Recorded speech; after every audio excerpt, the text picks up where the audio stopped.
Introduce Jack Didrick, a core developer who's going to talk to us about how to stop writing classes. Jack Didrick.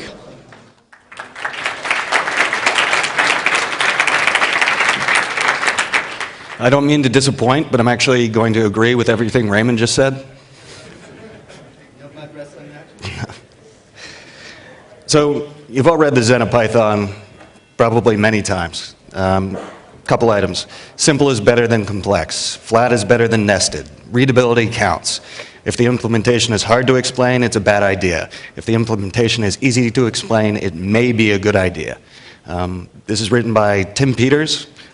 He's smarter than you are. He's smarter than I am. How many people do you know with a sorting algorithm named after them? That's the guy who wrote this. And all of these points say, don't do hard things. Do easy things. And that's what this talk is about. So don't do hard things in the first place when you can avoid it. Classes, as Raymond knows well, can be very complicated. He laid out some principles how you should figure out what you shouldn't be doing. This talk is mostly about all the places where people go wrong and how you can just not do that at all. You end up doing that anyway, even when you're trying to avoid it. So this talk is actually going to be rehashing some code, how to notice when you've gone down the wrong path, and then how to work backwards from there. This is what I tell the guys at work all the time. I hate code, and I want as little of it as possible in our product. We ship features. We do not ship code. We don't have customers because we have lots of code. We have customers because we have lots of features. So anytime you can excise code from the product, there's 4 of us, and over the last year, we've actually dropped our line count in our shipping product while shipping new features. When you make it a goal, it's possible. So if you remember one slide from this talk, it's this one. This is the biggest overuse of classes you see out in the wild. This is not a class. It looks like a class. The name is a noun. Greeting, okay, that's kind of class-like. It takes arguments and stores data in init. All right, that's kind of class-like. It has a method that uses that state to do something else. All right, that feels like a class. At the bottom, you can see it being used. It instantiates a greeting, and then it uses that greeting to do something else. This is not a class, or it shouldn't be a class. So anytime, the signature of this shouldn't be a class is that it has 2 methods, one of which is init. Anytime you see that, you should probably think, hey, maybe I just need the one method. Anytime you see this, you'll know that you should have just written a function. So anytime you start aliasing your classes to just instantiate them once, use them once, and then throw them away, in your brain you should be thinking, oh, I should refactor that. It can be simpler. Much simpler. So the other slide was with 10 lines. This does the exact same thing, and it's 2 lines. If you find that you're always passing the first same argument to that function, hey, standard library has a thing for that. Functools partial, you add an argument, and then you can reuse it. I don't know how many of you have CS degrees. I have one. I learned about separation of concerns, decoupling, encapsulation, implementation hiding. I haven't used those words in 15 years since I graduated. Anytime you hear someone using those words, they're trying to pull a fast one on you. It just doesn't come up. And even if it does come up, people mean different things when they use them. It's not useful for furthering conversation. All right, so the first of the examples from out in the wild. Lots of you use third-party APIs in your day-to-day job. Anytime you have to use someone else's code, the first thing you have to do is read it. You don't know what's in there, you don't know what the quality is, you don't know if they have tests, so you just have to check it before you include it. So sometimes this can be kind of heavy. A third-party API, Muffin Mail we'll call it, shipped with one package, 22 modules, 20 classes, and 660 source lines of code.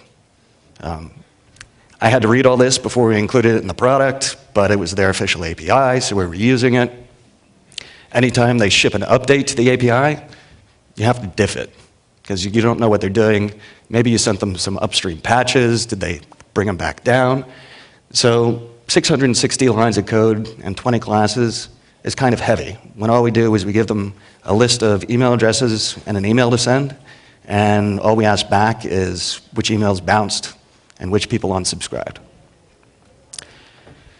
So the overuse of classes, lots of times people think they might need something later. You don't.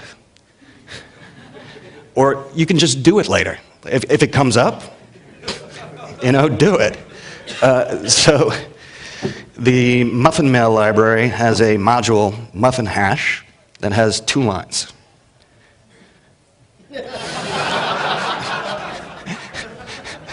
Someone thought they were going to have to specialize a dictionary later. They didn't.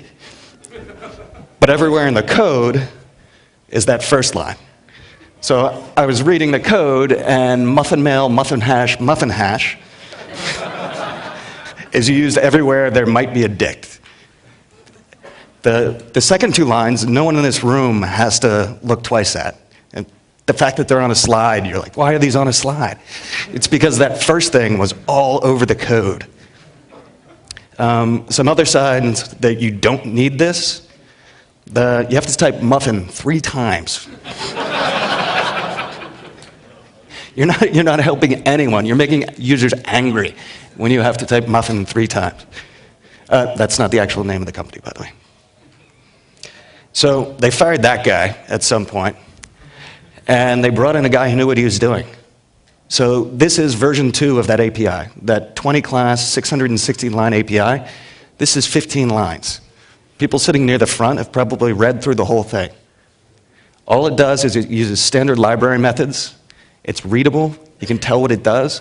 Hey, it even ships with a test suite that's 20 lines. This is the kind of thing you want. If they do another version of the API, I can read the diff in like 2 seconds. But you'll notice there's a problem. This has 2 methods, one of which is a init.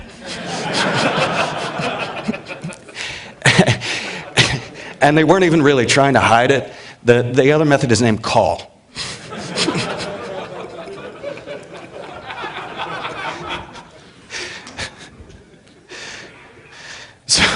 So I sent them version 3 of the API. Oop. All right. So I'll get to the other part in a sec. So this is how you end up using that thing that isn't really a class. You instantiate it, or you have long lines, or you alias it. All these things. If you ever see these things, that's when you know you shouldn't have been using a class. So this is version 3 of the API that I sent them. It takes up 0 modules in our code base because I just put it at the top of the module that I was going to use it in. This does everything that their 15-line API did, which does everything that their 660-line API did. This is infinitely readable. It just uses standard library parts, and it works. So we started out with 1 package, 20 modules, got it down to 1 module, and eventually 0 modules. Started out with 20 classes, went down to 1 class, realized that that wasn't really a class, and now we have 0. 130 methods in that original thing, down to 2 methods, down to 1 function. 660 lines, 15 lines, 5 lines. It's easier to use, it's easier to write. No one has to wonder what's going on. So, to echo what Raymond said, namespaces are not for creating taxonomies. If you come from Java, you probably think they are. Namespaces are for preventing name collisions. If you have a deep hierarchy, you're not doing anyone any favors. The Muffin Mail, Muffin Hash is just extra things for people to remember and type. The standard library has very flat namespace because you either remember what the module is called or you have to look it up. It doesn't help if you have to look up the package that it's in, the package that it's in, the package that it's in, and the module name. You just want to know the module name. So, embarrassingly, this one is from our own code base. And you can see some of the same sins in here. Services crawler, crawler exceptions, article not found exception. Besides the two-method class, one of which is init, exceptions are overused. That's anytime you type class, you should be thinking about what am I doing this for? So this was a package with a module that had 2 lines in it, which was an exception. You have to type crawler twice to use it and exception twice to use it. The name itself, article not found exception, is repeating itself. It's unnecessary. So when you're naming exceptions, you can call it empty beer, beer error, beer not found, but beer not found error is excessive. You can just use standard library exceptions.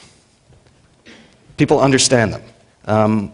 Unless you want to catch a very specific condition, lookup error is just as good as anything else. You know, if you get an email with a traceback in it, you're going to have to go read it anyway, and it doesn't really matter what the exception was named. Another reason you don't have to complicate the names of your exceptions is because anyone who's reading the code sees that the thing right after either a raise or an except, it's got to be an exception. So adding the word exception to the name of the class doesn't help. Python standard library, it's got some rusty corners, but it's a pretty good example of how you should do things. 200,000 source lines of code, 200 top-level modules, averages 10 files per package. And that's only because there's a couple third-party projects that were added to the standard library that were already packages that have like 2 files in them. It only defines 165 exceptions and 200,000 lines of code. So once again, anytime you think you need to write an exception, you probably don't, because the Python standard library gets along quite fine with just 165.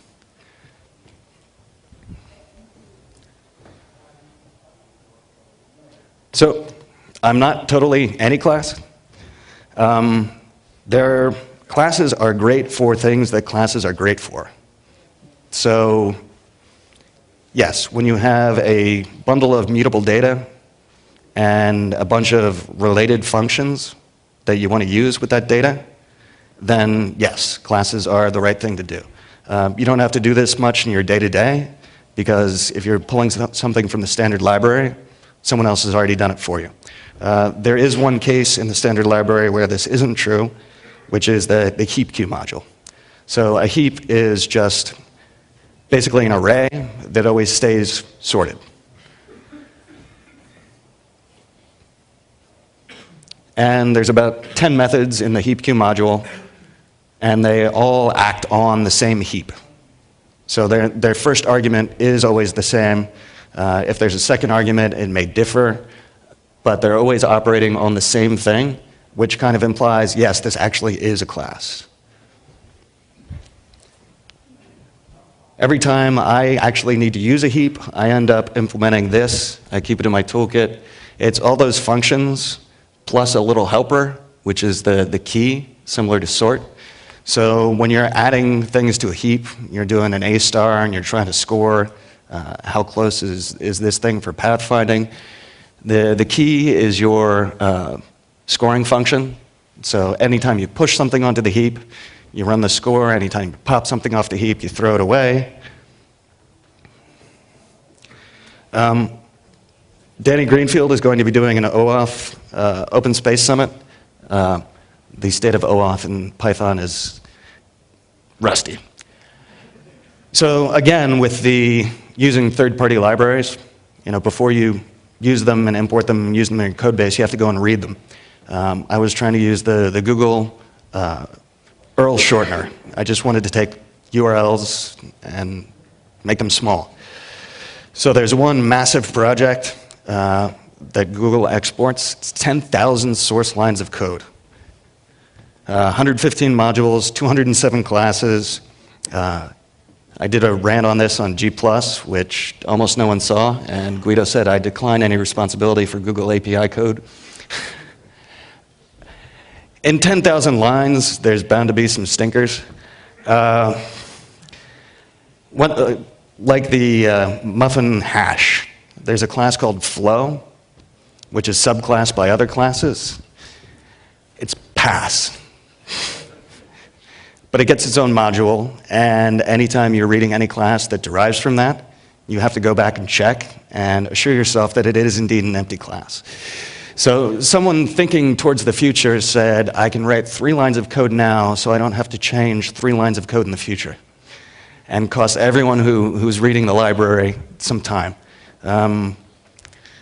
Similarly, there's a class called storage, which doesn't do much. It almost does the right thing with raising errors. It reuses a standard library error, but it aliases it. So you, again, have to go out and read their code to figure out what it's actually doing. So I spent a week doing OAuth 2 stuff. It took a couple days to read through that 10,000 lines of code. So then I went and looked for other libraries. There's Python OAuth 2.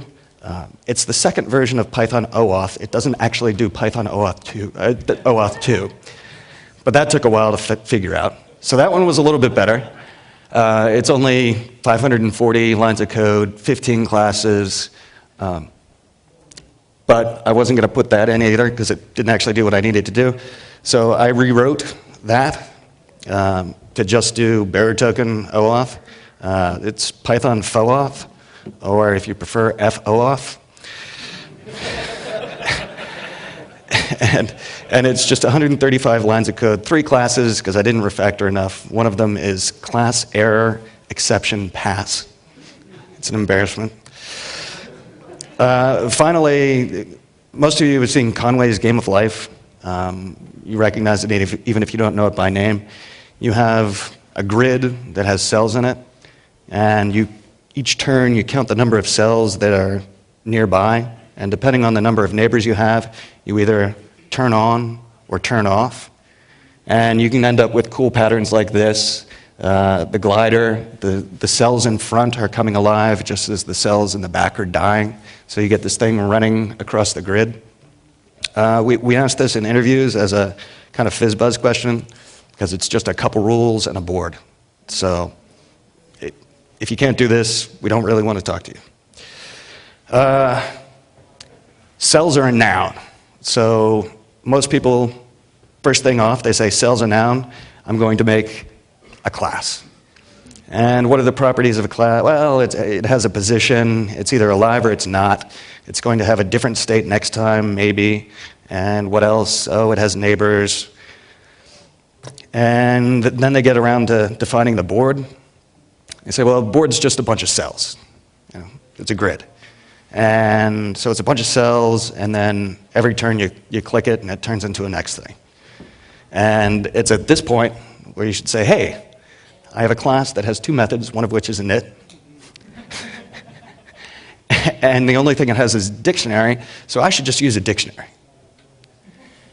And then since you're using a dictionary, you're like, well, I don't really need to keep track of the positions of the cell, because those are in the dictionary. And alive is just a Boolean, so instead I can say, is it in the dictionary or is it not in the dictionary? So I don't need that one either. And then you say, well, I don't really need a next state. I can just create a new dictionary. So then you end up with Conway's really simple game of life. This is your neighbors. Does almost nothing, but very succinctly. And this is an entire implementation of Conway's game of life. That's it. So you don't need 2 classes. Instead of a dictionary, we're using a set, because we don't really care about the values, if they're either in there or not. And it just recalcs the board. The bottom is the coordinates for the glider you saw earlier, and you pass it in, and the glider goes around. And That's the whole thing. That's all you need to implement Conway's Game of Life. So in conclusion, if you see a class with two methods in it, it's not a class. Don't make new exceptions when you don't need to, and you don't need to. and refactor relentlessly. And that's it.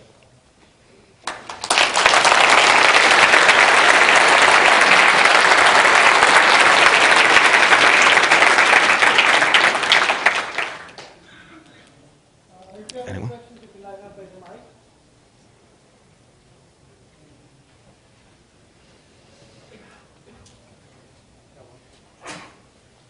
Mr. Hedinger. What do you think the social forces are that drive people to write the kind of muffin-style code that you saw? It's people who... I'm sorry. What causes people to do things like the muffin hash? To immediately think that, I might need this later. It's ex-Java people. It's what they teach in CS curriculum. It took years to beat it out of me. That's all. Yes, it's a form of premature optimization. Test.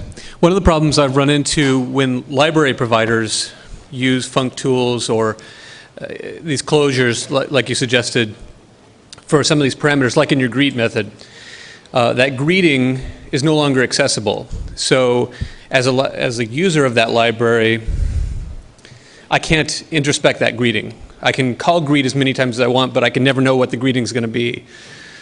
And that's where I find value in there being a class. So I see what you're saying in terms of if you have control of the code, you're writing your application, make it as simple as possible. But as a library writer, I want to expose a little bit more information. What would you say to that? The question was, using func_tools partial in particular, you can't get at what was passed in, what was curried. The answer is you can, but it's a dunder and not documented. I wrote it, so. So yeah, there's a danger that you can oversimplify or do this too much. Anyone else? Mike? Yeah, I want to pick the point with you about the class you showed, which declares an empty dict. It was float class, and then everything else subclasses from that. So, is your point that this should never have been written, or that after it was written, it should became obviously unnecessary, it should have been refactored out? Because you talked about implementation hiding earlier. So, okay, this is not the empty dict one. I'm talking about the empty dict one. So the one with the empty dict, they might have come back later on and said, make it a named tuple, or make it an ordered dict, or it must be a dict such that we can iterate over it deterministically, or it must be a dict with a random method. So, those are all legitimate reasons for declaring a base class. And yes. If sometime later on you find out, oh shit, it wasn't necessary, are you saying it should have been refactored out? Well, there's two things. One, you shouldn't have planned for the future like that in the first place, preferably. But if you think you had really good reasons for it, and then you notice later that they weren't good reasons, you can go back and refactor it out. So anytime you write class and then pass on the next line, you should really look into your soul and figure out where you're going. No, sure, but let's give them the presumption of sanity that they didn't just write a blank class with pass. They iterated a few times, and they had rational reasons why they thought it was going to be non-empty. And later on, maybe the API was too set in concrete, and there are sort of social reasons why they weren't able to refactor it. So I think your criticism is more of the design process. It's not of the guy that wrote the 3 lines of code. So the question was, they might have had good reason, and they might have. Well, I'm saying you're assuming they were in charge. They were total owners of the design process, and they didn't have people pushing back and saying, "No, you've written the API. You can't refactor it." Yeah, I mean that's a process thing. It may be true. So I've actually done a little bit of work where we would reuse the built-in exceptions. The two big ones are always key error and attribute error. And one of the things I found is that sometimes you end up actually catching an error that wasn't the one you intended to, which is the time you'd make your own error class, right? I just wanted to point out that what we've been doing a lot is subclassing the built-in Python types, so that way you can still catch your error, but everything else that expects it knows what to look like. The other thing is, when you mentioned with the classes, just use a dict. We do have a few times when you've got when you have a lot of data and you've got maybe like 10,000, 20,000 dicts, and you're trying to find out where your memory leak is, or you're getting an exception because some data is going somewhere that you don't expect it. It's helpful to be able to tell what you're looking at. In other words, like a dict with 5 things that have numbers in it, not all that useful. So, I mean, that was one of my comments, but would you say that, as far as, as the question, is subclassing the built-in exceptions still overkill, or is that more acceptable? So the question was, is it okay to subclass built-in exceptions? Yeah. And yeah, from the angle that sometimes you might, if you just catch all key errors, you're going to catch errors you don't intend to catch. right. And in general, can you add information to things? Even if you're going to use them just the same as the built-ins, can you give them a name? Yeah, does that fit with your philosophy, or is that still overkill?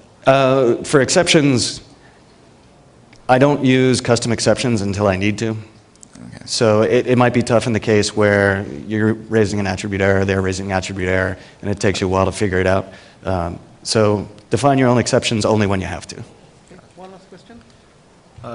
My question is, I've seen a lot of the pattern of classes as mere containers for constants. They don't actually do anything, they just hold a bunch of constants. How do you feel about those? So it's sometimes useful to use classes as tiny namespaces when you don't want to add a module and you just need like 4 lines. It's even useful to hold functions in. In Python 3, unbound methods go away. In 20 years, no one ever found a practical use for them. So now when you pull a function out of a class, as opposed to, say, an instance, when you pull a function out of a class, you just get the function. So if you want a small namespace with some constants in it and maybe a small bag of functions, then classes are fine. Okay. All right. Thank you.